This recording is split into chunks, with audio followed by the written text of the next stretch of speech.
Welcome to the show. It is our first in the saddle, and it's going to be a great season both for the show and for Drover Athletics. Our soccer teams are starting out nationally ranked or receiving votes, so we're super excited about that. Today, we're talking to Coach Jimmy Hampton to preview the soccer season. This is In the Saddle.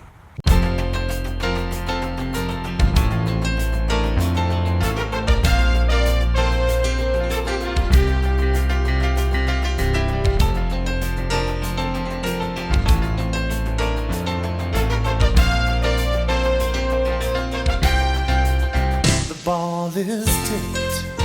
There you are. You're running for your life. You're a shooting star. And all the years, no one knows just how hard you worked, but now it shows. In one shining moment, it's all on the line. One shining moment, they're frozen.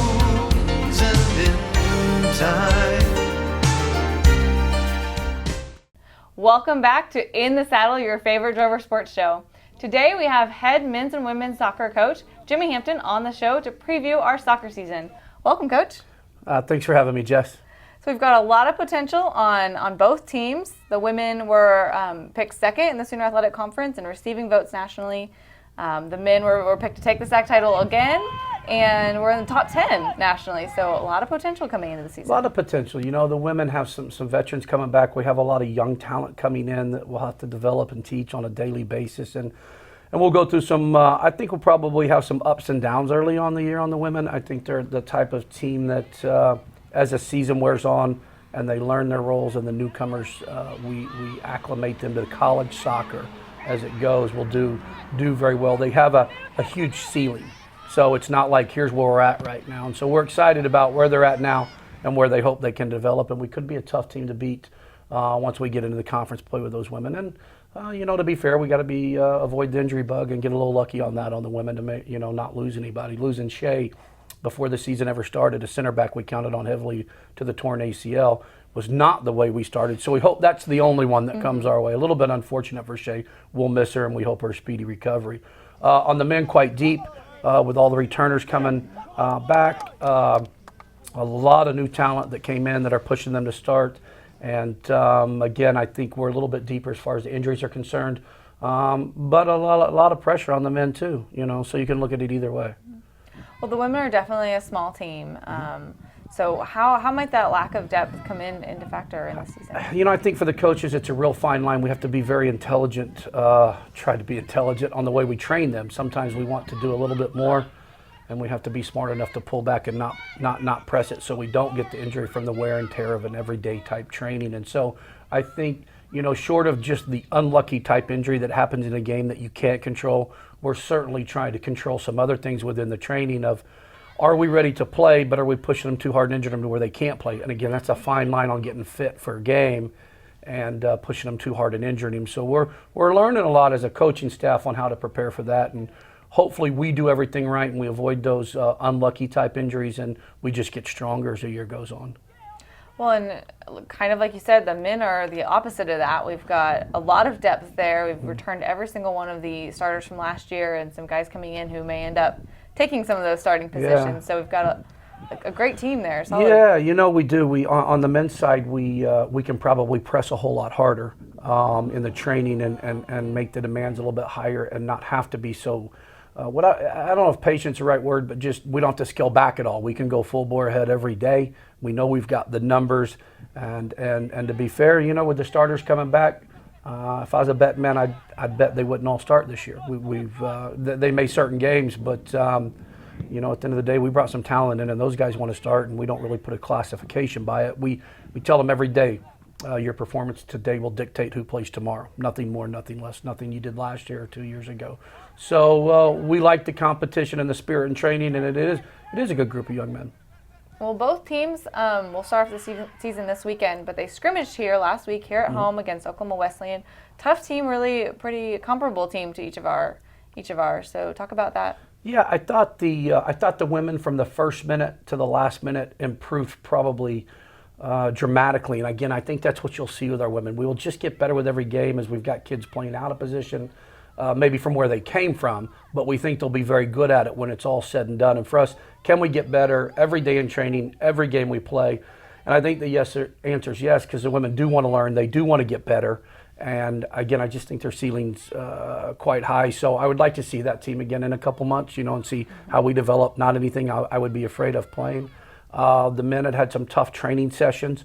I want to say we did not start 5 or 6, quote, returning starters. Started quite a few freshmen, beat a top 20 team at home who had already had a match under their belt.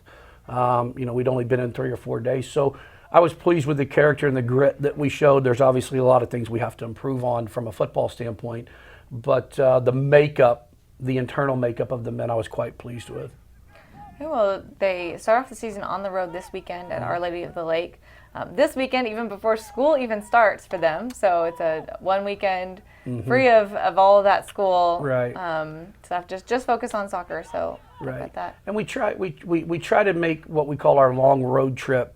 In the past, school started a bit later this year, but we always try to at the beginning of the year, before they get too far into their studies. It's tough enough to be a student athlete. We always like to go on the road for our first 2 games of the season, as there's a lot of team bonding going on there, and you find out a lot about your team. Win, lose, or draw, we learn more about our kids as young people when we go on the road with them for 4 days. Here it's training, and they leave, and training, and they leave, and so we're really only dealing with them as just sheer athletes. So when we get on the road with them, it's a better chance for us to actually get to know them as individuals, because you have the time you can take with them.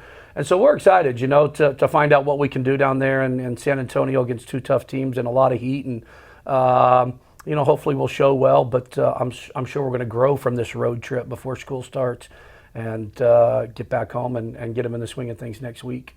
And then your home opener is here on Thursday, September 5th against University of Texas from Brownsville, and those games are at 1 and 3. So are you ready for that tough team? I tell you what, we take it one game at a time, but looking ahead, we probably couldn't have brought in a tougher opener. Brownsville men, I think, are a top 15, top 10 team in the country.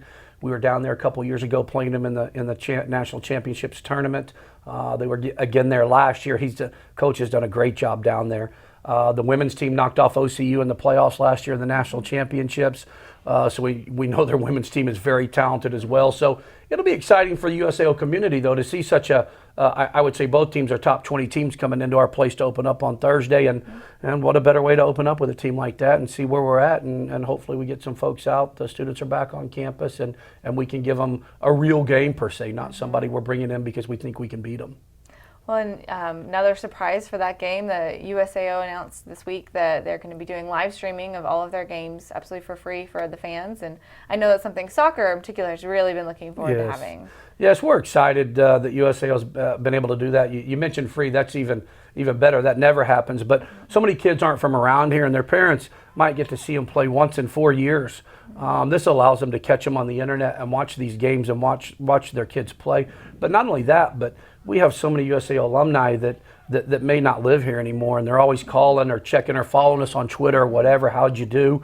And I just think it's a great thing for USAO soccer, just speaking from our sport and our university, for people to just jump on the website and watch our men's and women's play. We're ecstatic and excited for this, yes. And it will be really easy to get to. You just go to usao.edu/sports and click on the live stat and broadcast. Love it. We're so excited, and we're glad you guys are doing it. Well, good. Well, we look forward to a really great year out of both teams this year, Coach, and good luck this weekend and next week at the home opener. All right. Thank you, Jeff. Thank you. This year on In the Saddle, we're going to do things a little bit differently for Fan of the Week. There's going to be a brand new prize and a brand new contest. Details next week, so don't miss it.